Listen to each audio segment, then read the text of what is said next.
আসসালামু আলাইকুম everyone, welcome back to my new video. চলে এসেছি আপনাদের মাঝে নতুন আরেকটি ভিডিও নিয়ে। আজকে আমি যাব দামুর হুদা ফ্যান্টাসি পার্কে। এখানে যে আমি কি কি দেখলাম, কি কি করলাম, সবকিছু নিয়েই থাকছে আজকের এই ভিডিওতে। তাই দেরি না করে চলুন ভিডিওটি শুরু করি। এই তো আমরা চলে এসেছি পার্কের সামনে। এই হলো সেই বিখ্যাত চুয়াডাঙ্গা দামুর হুদা ফ্যান্টাসি পার্ক, আর এইটাই হচ্ছে পার্কের ঢোকার মেইন গেট। এই পার্কের মধ্যে কি কি আছে সবকিছু আজকে ঘুরে ঘুরে দেখবো আর আপনাদের সাথে শেয়ার করব। এই পার্কে ঢুকতেই প্রথমে আমাকে টিকিট কাটতে হবে, আর টিকিটের মূল্য কিন্তু খুব বেশি না, জনপ্রতি অনলি 20 টাকা। এই তো আমিও দুইটা টিকিট কেটে নিয়েছি। এখন পার্কের গেট দিয়ে পার্কের ভিতরে ঢুকছি। পার্কের মধ্যে ঢুকতেই অনেক সুন্দর একটা ভিউ চোখে পড়লো। এই পার্কটা অনেক সুন্দর আর নিরিবিলি মনোরম একটা পরিবেশ। এখানে ঢুকেই হাতের বাম পাশে খুব সুন্দর করে লেখা আছে আই লাভ ফ্যান্টাসি চুয়াডাঙ্গা। বেশ কিছু সামনে যাইতেই দেখি বসার জন্য অনেক সুন্দর ব্যবস্থা আছে। এইরকম একটা সুন্দর নিরিবিলি পরিবেশে বসে খাবার খেতেও কিন্তু অনেক বেশি ভালো লাগে। আর এর পাশেই রয়েছে ফুড হাউস।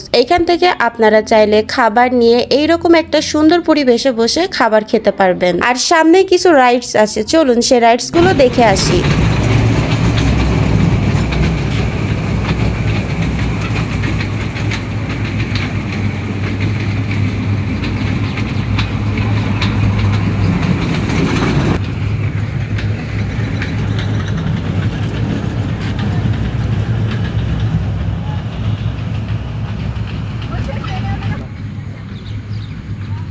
এখানে কিন্তু ভূতের বাড়িও আছে, আপনারা চাইলে ভূতের বাড়িতে যে ভূত দেখে আসতে পারেন।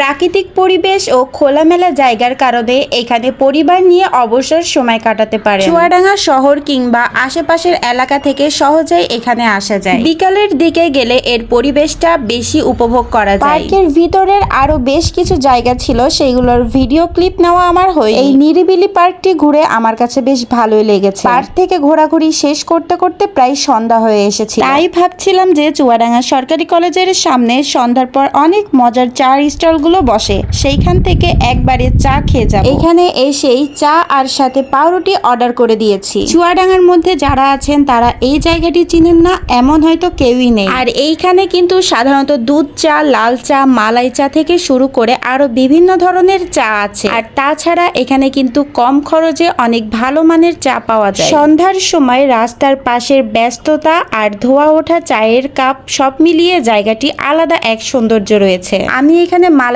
চাটা অর্ডার করেছিলাম। চায়ের এই টেস্টটা কিন্তু অসাধারণ লেগেছিল, আর চায়ের সাথে এরকম পাউরুটি চুবিয়ে খেতে কিন্তু আরো বেশি মজা লাগে। সন্ধ্যার সময় চুয়াডাঙ্গায় গেলে কলেজের সামনেই ছোট চায়ের আড্ডার অভিজ্ঞতা সত্যি ভিন্ন রকমের অনুভূতি এনে দেয়। পাউরুটি দিয়ে চা খাওয়া শেষ করে এরপর আমি অর্ডার করেছিলাম চিকেন শর্মা আর সাথে চিকেন বার্গার। প্রাইস হিসাবে এই দুইটির টেস্টটাও কিন্তু আমার কাছে খুবই ভালো লেগেছে। সব মিলিয়ে আজকের এই দিনটা খুবই সুন্দরভাবে পার করেছি। আজকের এই ভিডিওটি ছিল এই পর্যন্তই। ভিডিওটি ভালো লাগলে অবশ্যই লাইক, কমেন্ট ও শেয়ার করে দিবেন। দেখা হবে পরের কোনো ভিডিওতে। ততদিনে সবাই ভালো থাকবেন, সুস্থ থাকবেন। আল্লাহ হাফেজ।